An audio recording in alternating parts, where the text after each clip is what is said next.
Good morning students, this is online session of class 10th and I am discussing chapter 2 magnetic effect of electric current। Last lecture में हमने students circular current carrying conductor का pattern देखा था कि circular current carrying conductor में magnetic field किस तरीके से जनरेट होता है। ठीक है, चलिए एक बार उस टॉपिक को रिकॉल करते हैं और फिर आगे की तरफ नए टॉपिक की तरफ चलेंगे। ठीक है, तो देखिए स्टूडेंट्स, लास्ट का टॉपिक मैं एक बार दोबारा से रिकॉल कर रहा हूँ।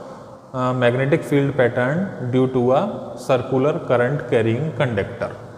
देखिए ध्यान से इस टॉपिक को, magnetic field pattern, magnetic field pattern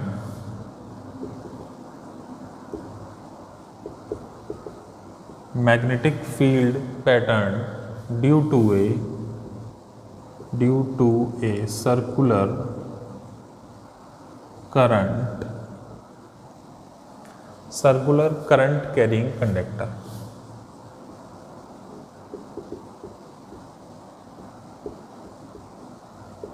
circular current carrying conductor. ठीक है, तो यहाँ पे हमारा कंडक्टर किस टाइप का है स्टूडेंट्स?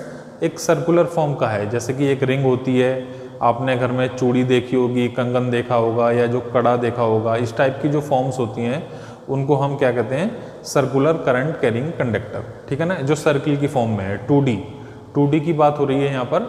ठीक है, उसमें केवल क्या होगा, एक कहना चाहिए इस टाइप से रिंग देखी होगी आपने, रिंग शेप। ठीक है, जिसमें सरकमफ्रेंस होती है और रेडियस हो, सरकमफ्रेंस और रेडियस। ठीक है, तो इस टाइप का कंडक्टर है हमारा। अब इस कंडक्टर को हम क्या करेंगे, एक कार्डबोर्ड शीट ली हमने, उस कार्डबोर्ड शीट से हमने उस सर्कुलर करंट कैरिंग कंडक्टर को पास कर दिया। ठीक है, इसका ये जो नीचे वाला एंड है ये क्या है? ओपन है। ठीक है, तो इसका ये जो एंड है इसको हमने पॉजिटिव टर्मिनल से कनेक्ट किया और इसका ये वाला एंड हमने क्या किया? नेगेटिव टर्मिनल से कनेक्ट कर दिया। ठीक है, this is positive and it is negative. Alright, अब इस कार्डबोर्ड शीट पर आयरन की फाइलिंग्स पड़ी हुई हैं। ठीक है, आयरन फाइलिंग्स मीन्स छोटे छोटे आयरन के पीसी जिस पर पड़े हुए हैं। अब जैसे ही इस कंडक्टर में करंट फ्लो होगा तब ये कंडक्टर एक मैग्नेट की तरह बिहेव करने लगेगा, इसमें मैग्नेटिक प्रॉपर्टी इंड्यूस हो जाएंगी। अब जैसे ही इसमें मैग्नेटिक प्रॉपर्टी इंड्यूस होंगी तब जो आयरन फाइलिंग्स यहाँ पर पड़ी हुई हैं वो एक मैग्नेटिक मटेरियल्स हैं और मैग्नेटिक मटेरियल क्या होगा? मैग्नेट की तरफ अट्रैक्ट होगा। ठीक है, अब अट्रैक्शन किस पैटर्न में होगा, किस पैटर्न में वो अपने आप को अरेंज करेंगी? वो होंगे क्लोज्ड एंड कंसेंट्रिक सर्किल्स। इसके हर एक एंड पर क्या बनेंगे? Closed end concentric circles. ठीक है, बीच में सर्किल्स बड़े होते चले जाएंगे और इसके सेंटर में एक हमें स्ट्रेट लाइन मिलेगी। सेम पैटर्न यहाँ पर बनेगा, क्लोज्ड एंड कंसेंट्रिक सर्किल्स का। ठीक है, इस टाइप का पैटर्न स्टूडेंट्स ड्रॉ होगा। ठीक है, बीच में स्ट्रेट लाइन, क्योंकि यहाँ पर क्या होगा? यूनिफॉर्म मैग्नेटिक फील्ड होगा। अब यहाँ पर जो होगा वो क्लोज्ड एंड कंसेंट्रिक सर्किल्स, यानी कि इसके आसपास सर्किल्स ड्रॉ हो जाएंगे। किसके? आयरन फाइलिंग्स के। ऑलराइट, ये हमने लास्ट लेक्चर में पढ़ लिया था। अब यहाँ पर स्टूडेंट्स देखिए, जो मैग्नेटिक फील्ड की डायरेक्शन हमें फाइंड आउट करनी थी वो हमें करनी थी क्लॉक रूल हेल्प से। Clock rule. ठीक है, क्लॉक रूल क्या था हमारे पास? क्लॉक रूल ये है कि इसमें दो फेस बनेंगे, एक तो फ्रंट और एक बिहाइंड। एक फेज जो आपको दिखाई दे रहा है, एक फेज इसके पीछे होगा। ठीक है, तो जो फेज आपको दिखाई दे रहा है अगर उसमें करंट की डायरेक्शन क्लॉकवाइज है, ठीक है, करंट की डायरेक्शन अगर क्लॉकवाइज है तो ये साउथ पोलैरिटी को एक्वायर कर लेगा और जो इसके अपोजिट फेस है उसमें जाहिर सी बात है नॉर्थ पोल होगा, यानी कि करंट की जो डायरेक्शन होगी वो एंटी क्लॉकवाइज होगी। समझ में आ गई ये बात स्टूडेंट्स? अगर आपके इस फेज में आपको लग रहा है कि करंट इस तरीके से फ्लो कर रहा है एंटी क्लॉकवाइज, तो ये जो पोल है, ये जो फेस है, ये नॉर्थ पोल बन जाएगा और इसके अपोजिट वाला साउथ पोल बन जाएगा। ठीक है, देखिए यहाँ पर प्लस माइनस, तो करंट इस तरीके से फ्लो होगा, ठीक, इस तरीके से, यानी कि ये कौन सी फॉर्म हो गई, ये फॉर्म हो गई क्लॉकवाइज डायरेक्शन, ठीक है। तो क्लॉकवाइज में जो पोलैरिटी एक्वायर होगी दैट इज साउथ पोल, ठीक। इसके अपोजिट कौन सा फेस आ जाएगा, नॉर्थ पोल आ जाएगा, that is anti clockwise direction.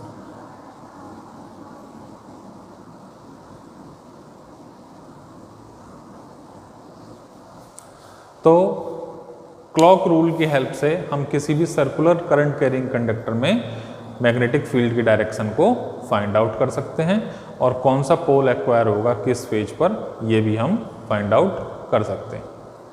Clear. अब देखिए स्टूडेंट्स, इसका मैग्नेटिक फील्ड किन किन बातों पर डिपेंड करेगा, इसको इरेज कर दें।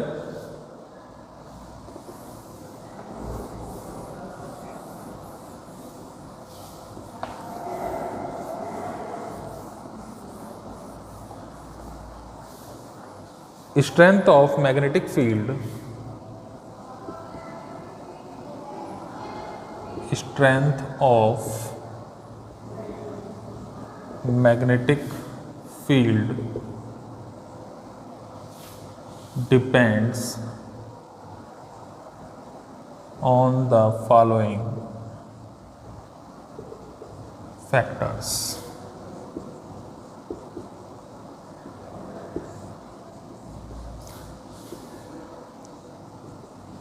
ठीक है। फर्स्ट फैक्टर देखिए, फर्स्ट फैक्टर तो बिल्कुल सेम है जैसा कि हमने स्ट्रेट करंट कैरिंग कंडक्टर में पढ़ा था, ठीक, कि जैसे जैसे हम करंट को इंक्रीज करते जाएंगे वैसे वैसे मैग्नेटिक फील्ड भी हमारा इंक्रीज होता चला जाएगा। सेम प्रॉपर्टी यहाँ पर है, ठीक है। मैग्नेटिक फील्ड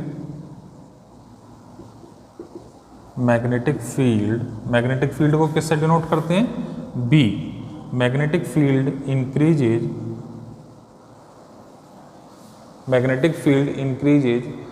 with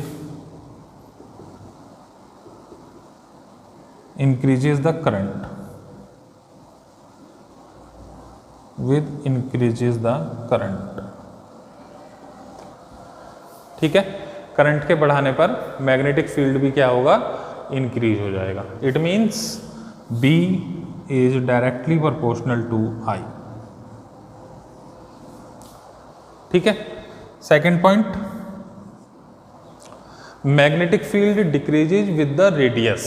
जैसे जैसे रेडियस बढ़ती चली जाएगी, यानी कि जैसे जैसे हम कंडक्टर के सेंटर पॉइंट से दूर चले जाते जाएंगे, तब क्या होगा, वहां पर मैग्नेटिक फील्ड हमारा क्या होगा, वीक होता चला जाएगा। मैग्नेटिक फील्ड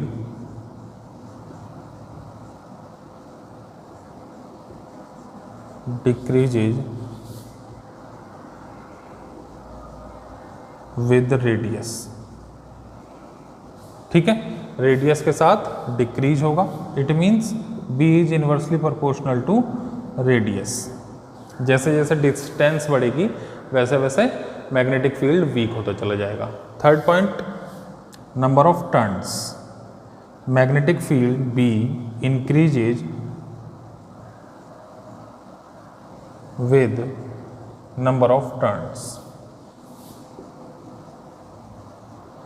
ठीक है। नंबर ऑफ टर्न्स का क्या मतलब है स्टूडेंट्स, यहाँ पर सपोज मान लीजिए कोई एक ऐसी रिंग है आपके पास जिसमें केवल एक ही टर्न है, कोई ऐसी रिंग है उसमें कई सारे टर्न बने हुए हैं वायर के, तो यहाँ पर नंबर ऑफ टर्न्स पर डिपेंड करेगा मैग्नेटिक फील्ड। जितने ज़्यादा टर्न्स होंगे उतना ही स्ट्रॉन्ग मैग्नेटिक फील्ड जनरेट होगा। It means B is directly proportional to N, where N is the number of turns in the coil. Alright, तो इन तीन फैक्टर्स पर हमारा जो मैग्नेटिक फील्ड है वो डिपेंड करेगा। क्लियर स्टूडेंट्स, ये सर्कुलर करंट कैरिंग कंडक्टर की बात हो गई। अब नेक्स्ट टॉपिक की तरफ चलते हैं हम, वो है हमारा सॉलिडॉइड, ठीक है। क्लियर, इरेज कर दें इसको।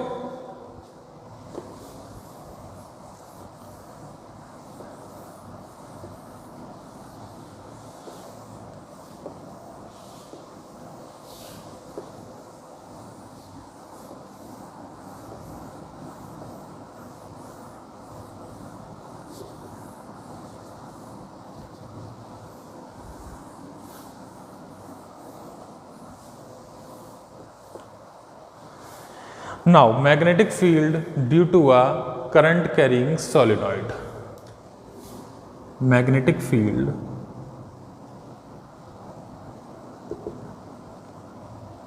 Field due to a current carrying solenoid.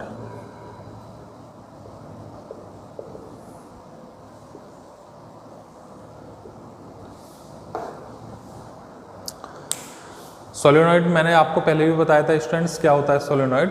Suppose मान लीजिए जैसे कि आपने शेप देखी होगी स्प्रिंग शेप, स्प्रिंग शेप को हम क्या बोलते हैं, हेलिकल शेप बोला जाता है, ठीक है।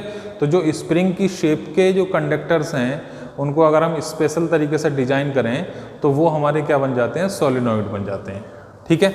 अब सपोज मान लीजिए एक इंसुलेटेड कॉपर वायर मैंने लिया और उस कॉपर वायर को इस मार्कर के ऊपर मैंने क्या कर दिया, रैप कर दिया, ठीक है। तो जब उस तार को मैं अलग करूंगा इस मार्कर से तो जो शेप मुझे मिलेगी वो एक स्प्रिंग टाइप की शेप मिलेगी, ठीक है। और वो स्प्रिंग टाइप की शेप हमारी क्या होगी, सोलेनॉइड, ठीक है। तो यानी कि सोलेनॉइड को यहाँ हम कह सकते हैं सोलेनॉइड इज अ सिस्टम या एक अरेंजमेंट कह लीजिए of insulated copper wire in the shape of spring. Spring की शेप में एक ऐसा अरेंजमेंट है कि जो कॉपर वायर है वो किसकी शेप में आ जाएगा, स्प्रिंग की शेप में आ जाएगा, ठीक है।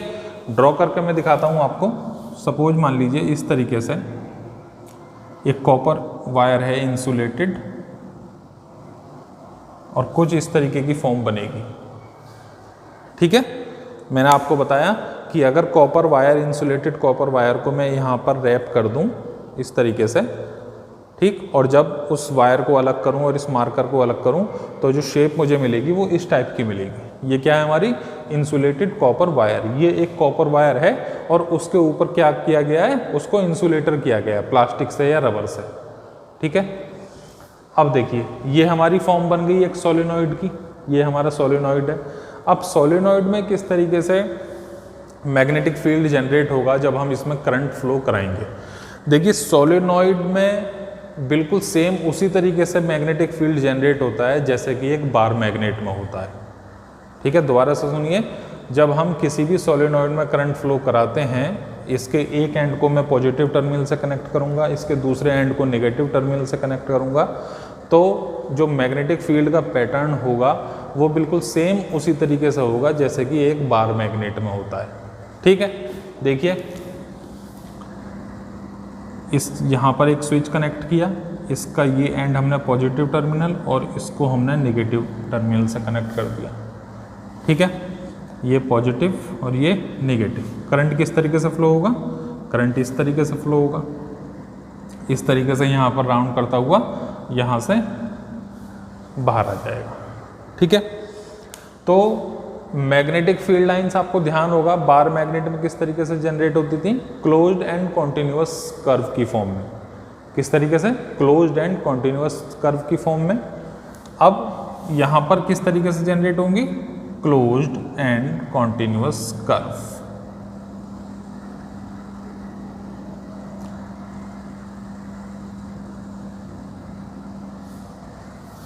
इस तरीके से यहाँ पर मैग्नेटिक फील्ड लाइंस जनरेट हो जाएंगी जैसा कि सेम बार मैग्नेट के केस में होता था, ठीक।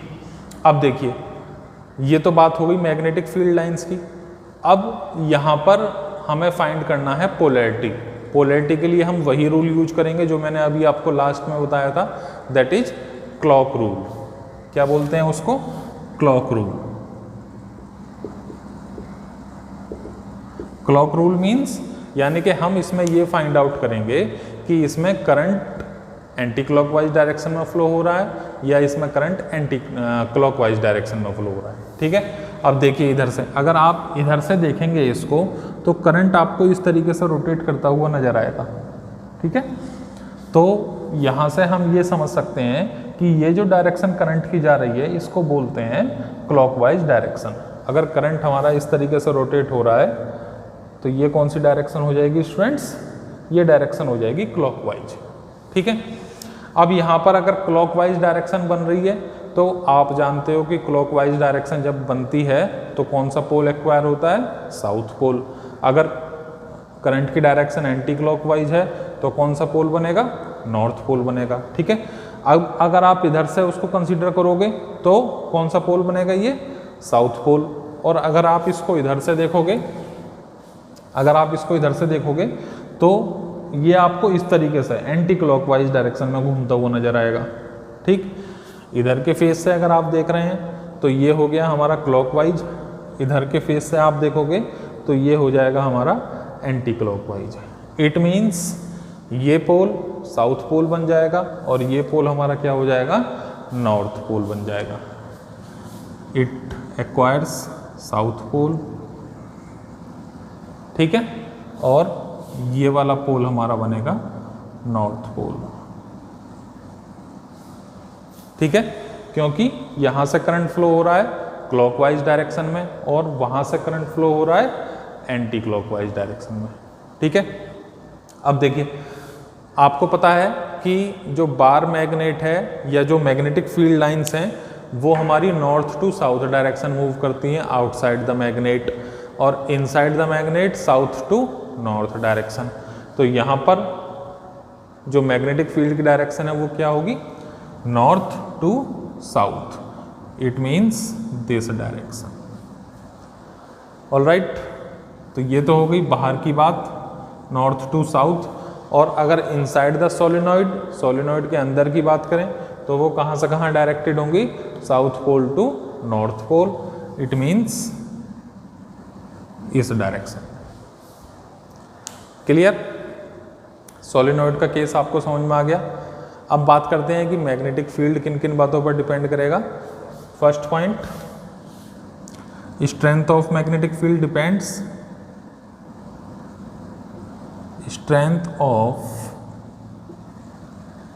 Magnetic field depends. First point बिल्कुल हमारा सेम है जैसे कि अभी हमने पिछले 2 आर्टिकल्स में पढ़ा कि magnetic field is directly proportional to the applied current. जितना ज़्यादा हम करंट अप्लाई करेंगे उतना ही ज़्यादा मैग्नेटिक फील्ड हमारा इंड्यूस होगा। It means B is directly proportional to I। Second, number of turns.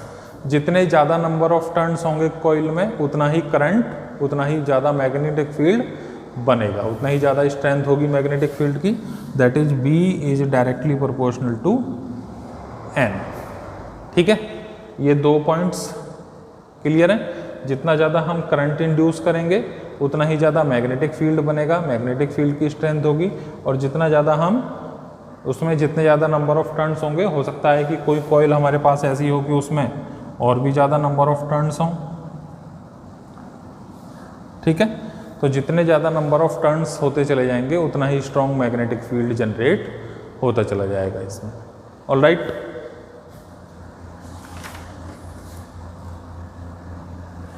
Third point,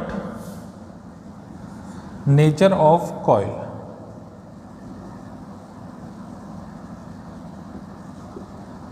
ठीक है, यानी कि नेचर ऑफ कॉइल का क्या मतलब है कि कॉइल हमारे पास किस मटेरियल का बना हुआ है। सॉफ्ट आयरन का है, एल्युमिनियम का है, सिल्वर का है, गोल्ड का है। तो ये नेचर पे भी डिपेंड करेगा कि जो कॉइल है हमारे पास वो किस मटेरियल से फॉर्म है। ठीक है, आप जानते हो डिफरेंट मटेरियल्स में इलेक्ट्रॉन्स की जो नंबर हैं वो अलग अलग होते हैं, तो मैग्नेटिक फील्ड की प्रॉपर्टी भी चेंज हो जाती है जब नंबर ऑफ इलेक्ट्रॉन्स चेंज हो जाते हैं। ठीक, तो इन 3 बातों पर डिपेंड करेगा किसी भी सोलेनॉइड का मैग्नेटिक फील्ड। क्लियर है स्टूडेंट्स ये पॉइंट। चलिए आगे की तरफ चलते हैं। Next topic is electromagnet.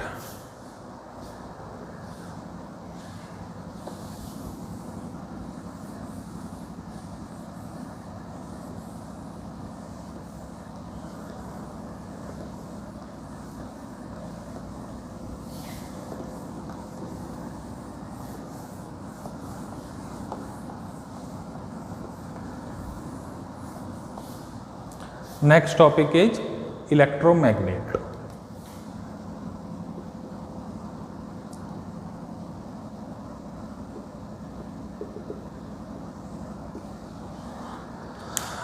देखिए स्टूडेंट्स, इंटरेस्टिंग टॉपिक है और इसका डेली लाइफ में भी बहुत ज़्यादा यूज है, मेडिकल लाइन में भी बहुत ज़्यादा यूज है। तो इलेक्ट्रोमैग्नेट टॉपिक ध्यान से समझेंगे, इससे शॉर्ट क्वेश्चंस बन सकते हैं।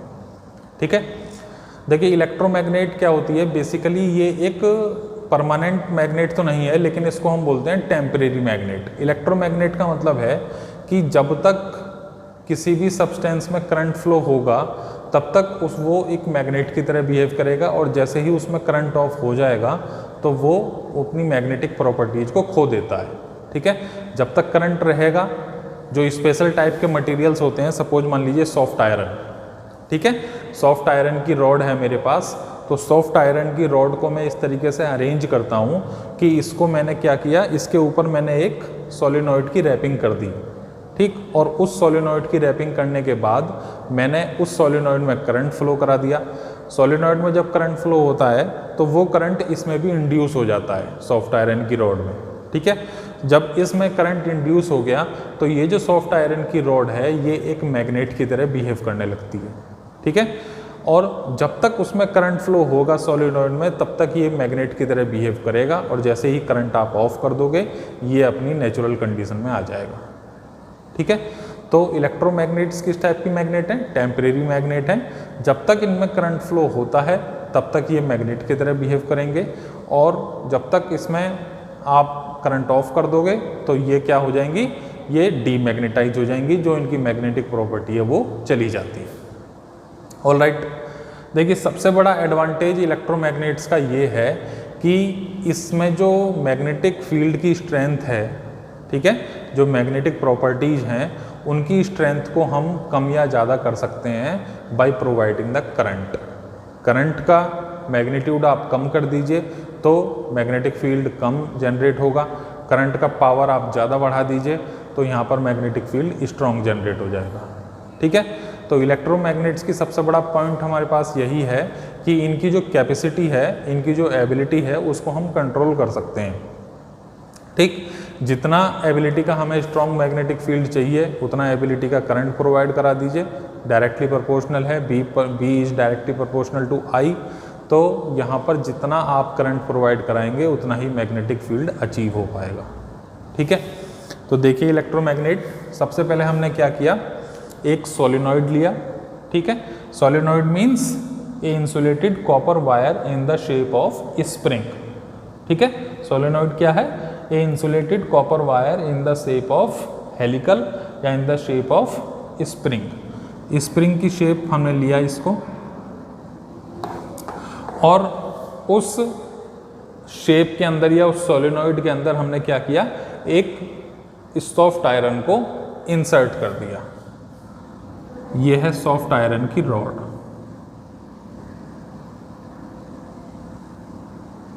ठीक है, ये ध्यान देंगे कि हर टाइप का मटेरियल इलेक्ट्रोमैग्नेट नहीं बन सकता, कुछ स्पेशल टाइप की मटेरियल्स हैं जिनमें स्पेशल प्रॉपर्टीज हैं, वही इलेक्ट्रोमैग्नेट की तरह बिहेव कर सकते हैं। ठीक है, अब यहाँ पर इसके अंदर हमने क्या किया, एक सोलेनॉइड की रैपिंग कर दी।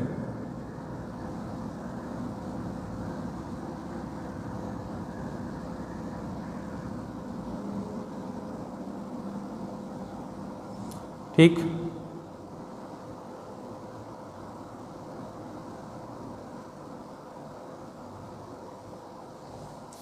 ठीक है, एक सोलेनॉइड लिया हमने और सोलेनॉइड के अंदर क्या इंसर्ट करा दिया, एक सॉफ्ट आयरन रॉड। कौन सा मटेरियल है ये, सॉफ्ट आयरन रॉड। ये क्या है, insulated copper wire, insulated copper wire. ठीक है, ये पॉजिटिव टर्मिनल और ये निगेटिव टर्मिनल। ठीक है, अब यहाँ से करंट फ्लो होने लगेगा, तो करंट किस में फ्लो करेगा, इस सोलेनॉइड में, जो इंसुलेटेड कॉपर वायर है आपके पास उसमें करंट फ्लो करने लगेगा। तो उस करंट की वजह से ये क्या हो जाएगा, यहाँ पर इंड्यूस करंट इसमें आ जाएगा, इंड्यूस्ड करंट।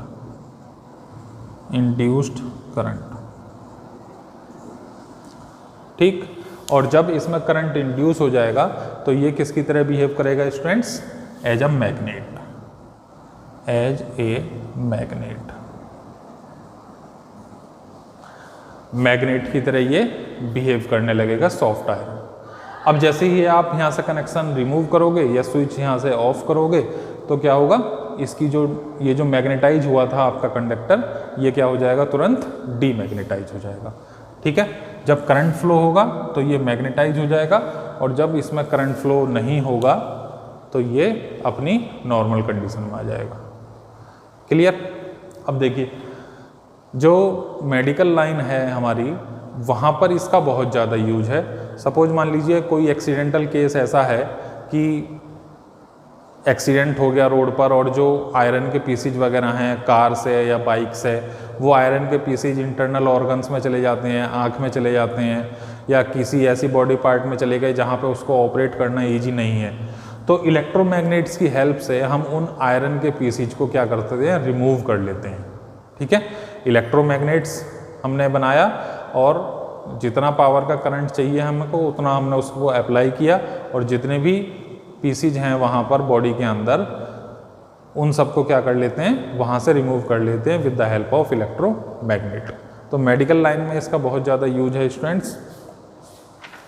ठीक है, और एक दूसरा जो यूज है वो इस तरीके से, जो ट्रेन्स बनाई जाती हैं, जो ट्रेन्स होती हैं वो क्या काम करती हैं कि जो उनकी जो पटरियां हैं वो पटरियों से ऊपर चलती हैं। ठीक है, दोनों के दोनों अपोजिट पोल होते हैं, इसीलिए उसमें क्या होता है, रिपल्सन होता है। ठीक, तो साउथ पोल और नॉर्थ पोल, या दोनों साउथ साउथ बना दिया उनको, दोनों नॉर्थ नॉर्थ बना दिया, तो क्या होगा, रिपल्सन होगा। इसीलिए ये जो ट्रेन्स हैं बहुत ज़्यादा बुलेट ट्रेन होगा। अभी टेक्नोलॉजी हमारे यहाँ तो नहीं है, लेकिन बाहर के देशों में ये टेक्नोलॉजी है, जापान चाइना वगैरह में, कि जो पटरियाँ हैं, जो बुलेट ट्रेन हैं, वो पटरियों से कुछ फीट ऊपर या कुछ डिस्टेंस के ऊपर चलती हैं, जिससे कि क्या होता है, वहाँ पर दोनों के दोनों सेम पोल होने की वजह से उनके बीच में रिपल्सन क्रिएट हो जाता है। रिपल्सन क्रिएट होता है तो वो जो ट्रेन है वो पटरियों से ऊपर चलती है। ठीक है, तो यहाँ पर ये किसकी वजह से हो रहा है, इलेक्ट्रोमैग्नेट की हेल्प से हो रहा है। ठीक है, जब उनको स्पीड चाहिए होती है तो वो इस रूल को अप्लाई करते हैं, और जितना ज़्यादा उसको करंट प्रोवाइड कराएंगे उतना ही उसमें क्या होगा, पावर उसकी जनरेट हो जाएगी। क्लियर है पॉइंट ये स्टूडेंट्स इलेक्ट्रोमैग्नेट का। चलिए बाकी नेक्स्ट क्लास में डिस्कस करेंगे जो डिफरेंस है between the temporary magnet and permanent magnet. Alright, इतना रिवाइज करिएगा students. Thank you, have a good day.